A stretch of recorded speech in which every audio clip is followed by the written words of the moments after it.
की 1909 मध्ये बाबाराव म्हणजे सावरकरांचे मोठे बंधू मग सांगितलं, त्यांना जन्मठेप झाली होती.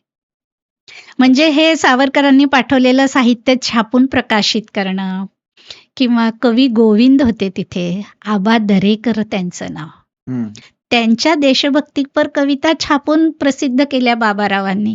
मग तेव्हा कसं आतासारखं छापताना म्हणजे तेव्हा खिळ्यांनी सगळं हो, केलं जायचं की हो, नाही. हो, हो. मग ते खिळे जोडून करायचं आणि कधी इंग्रजांचा छापा आला तर सगळे खिळे उखडूनही टाकायचे.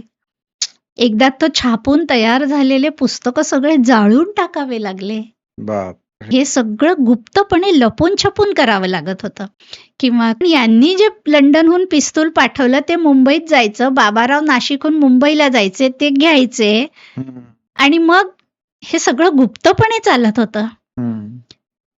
शोध कसा लागला? अनंत कान्हेरेजवळ पिस्तूल आलं कुठून? ह्या सगळ्या कामामुळे बाबारावांना जन्मठेप झालेली होती.